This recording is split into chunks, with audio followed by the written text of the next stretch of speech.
La superación de fronteras textuales en la obra de Colette Felous. Desde sus primeros pasos, la literatura magrebí francófona se ha visto marcada por cuestiones identitarias.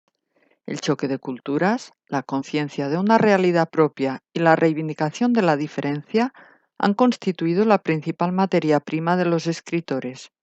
Abordar tales aspectos les permitía afirmar su existencia. Colette Felous, autora de origen tunecino, no es ninguna excepción. En la veintena de títulos que constituyen su obra, cobran vida acontecimientos y vivencias de su familia. Como otros muchos judíos residentes en Túnez a principio del siglo XX, sus antepasados optaron por la aculturación, adoptaron la lengua y la cultura francesas para intentar así reducir la brecha entre dos mundos. La voluntad testimonial de Felous va más allá de su círculo inmediato al fusionar la memoria individual con la colectiva. Referirse a los suyos implica observar una comunidad sin fronteras. Aunque la escritora se apoya en los procedimientos y formas del género autobiográfico, según lo han definido especialistas reconocidos como Lejeune, su creación rebasa los límites de tal categoría, sobre todo porque en su escritura la palabra convive con la imagen. La trilogía autobiográfica inaugura una práctica metodológica en la que los elementos visuales introducen una discontinuidad en el texto, aunque paradójicamente la coherencia entre ambos componentes caracteriza el discurso. De ahí que las fronteras entre géneros se diluyan y los relatos resultantes se sitúen en una encrucijada de formas que oscila entre la novela, el relato de vida, la autoficción, la fotobiografía y el autorretrato. El presente análisis se propone observar cómo se articula ese discurso narrativo mixto y hasta qué punto la elección responde a una necesidad de renovar la estética del contarse con el fin de lograr reflejar una identidad híbrida. En la trayectoria literaria de Felous, la trilogía autobiográfica aparece como una obra laboratorio, puesto que introduce una práctica fundacional. Cuando escribe, la autora gusta de rodearse físicamente de imágenes. Dicha práctica imprime su huella, además, en sus inicios como editora. Desde 2004 dirige la colección Traits et Portraits de la editorial Mercure de France, desde donde ha prestado voz a escritores, poetas, cineastas, pintores y diseñadores de moda. Un rasgo resume la esencia de dicha colección. Los autores deben proporcionar textos en forma de autorretratos con ilustraciones que actúen a modo de eco. La metáfora aparece en la definición misma publicada por la editorial. Por consiguiente, los volúmenes se acompañan de fotos, dibujos, pinturas y traducen una identidad personal que solo puede percibirse mediante el ensamblaje de las piezas que integran cada título, construyendo así un nuevo modo de representación. A diferencia de la fotonarrativa en la que los autores ilustran la narración con sus propias fotografías a partes iguales, las imágenes insertadas por Felous no se limitan a completar el texto. Su incorporación es parte de un método de trabajo explícitamente admitido por la autora. Aunque desde el principio el lector tienda a buscar en la imagen la explicación del texto, dicha imagen tiene el propósito de ir más allá y de constituir el relato. No es ni un sustituto ni un comentario, aporta una extensión, un acento, al igual que los espacios en blanco insertados en los fragmentos. La composición permite a la autora sortear un triple reto. Primeramente, en el caso de la autobiografía, opta por referirse en primera persona a una época que no vivió. Como narradora por delegación, su desafío es aún mayor por el hecho de referirse a acontecimientos íntimos que hunden sus raíces en lo inefable. En segundo lugar, la naturaleza referencial de la foto atestigua la existencia de lo que representa. La imagen impide ceder a una ficción excesiva. Sin embargo, en los casos de autoficción, el soporte visual supera ya los límites de esa función y se tiñe de ambigüedad. Refuerza el vínculo entre el discurso y la realidad, ya que la ficción utiliza medios similares a los de la escritura de lo real. La selección de los acontecimientos, la descripción de los lugares y la caracterización de los personajes forman parte de un procedimiento común al novelista y al biógrafo.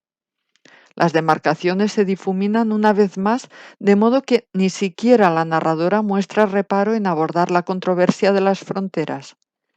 La falta de diferenciación entre ella y sus criaturas de tinta crea un continuum que exige al lector compartir un horizonte común de lectura. De no existir ese pacto entre emisor y receptor, el trampantojo construido por las palabras puede alcanzar consecuencias fatales, como revela el error del propio padre. En Aujourd'hui, Felous atribuye la muerte de su padre a su novela Roma. Su trama presenta como protagonista a una joven cuya sexualidad desafía la moral tradicional, y la implicación de la escritora en su personaje fue causa del desencuentro con sus amigos, a la par que, según ella, causó la muerte del padre, puesto que éste identificó el ser novelesco con su verdadera hija. Los confines entre realidad y ficción vacilan.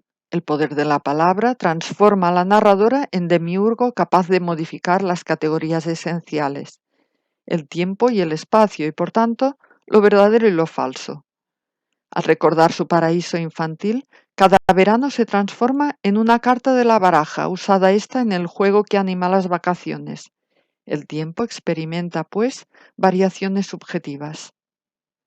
Idéntico efecto se aprecia con respecto al espacio. La topografía de Felous se compone de lugares, casi siempre los mismos en los sucesivos volúmenes, cuya principal característica estriba en el nexo emocional que los une a la narradora. Lugares como la Avenida de Francia, donde se sintetiza la historia de Túnez y de su familia, según reza el título del primer volumen de la trilogía.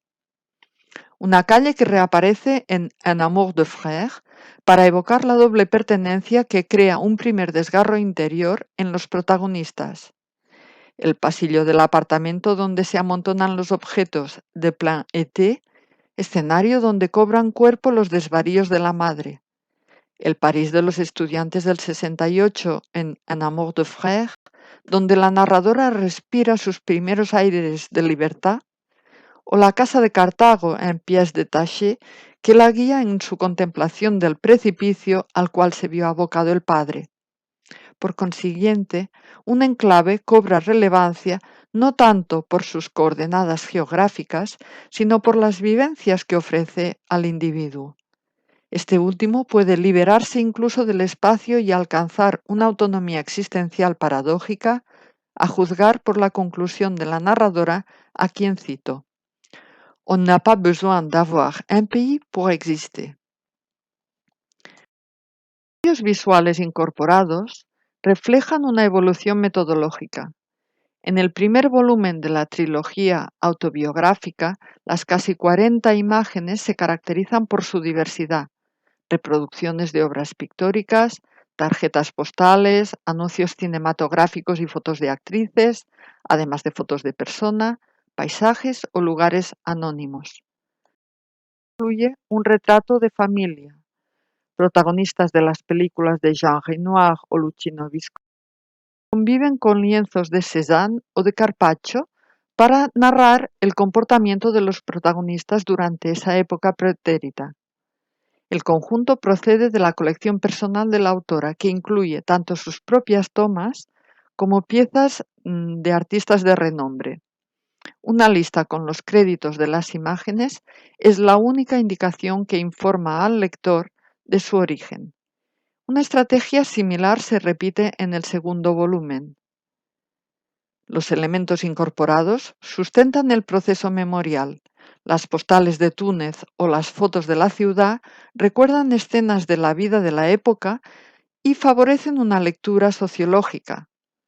Las ayudas visuales del último volumen de la serie se reducen a una veintena y reproducen fotos de la autora. No se proporciona ninguna guía. Ese cambio progresivo atiende a la variación de contenido. Mientras que los dos primeros títulos fijan su perspectiva en la evolución de Túnez y la guerra que penalizó a los judíos tunecinos, el tema de Plan Été gira en torno a lo inefable, a saber, la violación de la autora, episodio vergonzoso apenas sugerido por las palabras. Si el libro más íntimo se acompaña de fotos tomadas por la propia narradora, se debe a que sólo su voz podría expresar la experiencia sin nombrarla. Dicho procedimiento seguirá vigente en sus volúmenes posteriores. Conceder mayor importancia a las imágenes propias supone incorporar al relato esa otra voz para una visión complementaria. Se teje así un entramado fruto de la palabra y la imagen, ambas por igual, estableciéndose múltiples sinergias entre sí. A través de los elementos iconográficos, la mirada ofrece otra forma de contar. Por otra parte, los documentos visuales aparecen sin leyenda alguna. A lo sumo, las tarjetas postales indican el referente cuando está contenido en la imagen. El lector escudriña el texto en busca de conexiones. La falta de un vínculo aparente exige una colaboración aún más efectiva del lector hasta el punto de convertirse en actor de la narración y de ser interpelado por la narradora. Corresponde al receptor encontrar el hilo, efectuar una interpretación global, sentir empatía, realizar un ejercicio de introspección paralelo al de la protagonista. Y su cooperación también es necesaria cuando los elementos visuales dan lugar a un eco desplazado en el texto. La composición general del discurso no sigue una estrategia sistemática por parte de la novelista. Durante la visita a la Galería Nacional, la narradora cede al ensueño ante los paraguas de Renoir, las grandes bañistas y el estudio para los jugadores de cartas de Cézanne. Ninguno de los dos primeros cuenta con ilustración, mientras que la presencia del último es notable desde que fue introducido en el primer volumen. La idea que transmite este lienzo, la soledad de la protagonista frente a la aprensión de los que la rodean, permanece idéntica, pero el tratamiento formal que recibe es diverso. Los jugadores pueblan la trilogía autobiográfica. Su intertexto adquiere un papel esencial para la caracterización de la protagonista. Los héroes del cuadro asisten como observadores mudos al devenir de la familia, convertidos en miembros de la misma. Todos para uno, uno para todos. La identificación se acentúa cuando, tras un jugador, la niña adivina el rostro del tío León, el apartado del clan marginal, familiar. Es en la apariencia de este último donde la heroína lee su marginalidad. Sin afeitar, sus ropas sin forma le arrebatan cualquier rasgo humano. Luego, la prohibición de verlo, de nombrarlo incluso, completa el estigma hasta convertirlo en un ser enigmático. Joueur, jugador, es el único término que define el misterio de este individuo, el que lleva a la joven a preguntarse en qué sentido el juego conlleva un defecto. La candidez de la muchacha convierte la pregunta en retórica, ya que el lector vislumbra perfectamente el reproche que subyace bajo el término. El cuadro deja de ser un objeto y se transforma en sujeto de una evocación alegórica de la narradora. También ella juega directamente su partida, buscando una alternativa a la miseria cotidiana. Debe soportar las penalidades diarias a tres niveles: como judía en Túnez, como exiliada en Francia y como mujer cuya infancia transcurre en un mundo masculinizado que infringe los límites de su sexualidad. En definitiva, la obra de Colette Felous introduce imágenes múltiples y variadas. Algunas pertenecen a su colección y otras fueron heredadas de sus antepasados. El lector recorre los lugares de la escritora, hojea su álbum de recortes y conoce a sus amigos, pero a la vez siente que para comprender la personalidad descrita le corresponde a él asociar los componentes de la historia.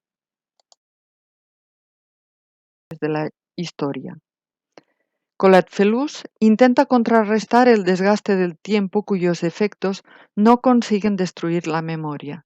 La apuesta por imbricar texto y soportes visuales plantea su mayor desafío, que es dar con el dispositivo narrativo más válido para proporcionar un testimonio eficaz, porque, como señala Michel Foucault, on a beau dire ce qu'on voit ne l'est jamais dans ce qu'on dit. Por su carácter fragmentario, el referente se hace esquivo y tan solo un proceso híbrido en el que las palabras cohabiten con las imágenes resulta válido para expresarlo.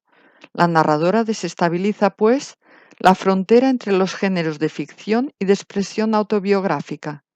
Crea así un entramado textual conforme a su compleja empresa, transmitirnos una mejor perspectiva sin por ello desnudarse ante nuestra mirada.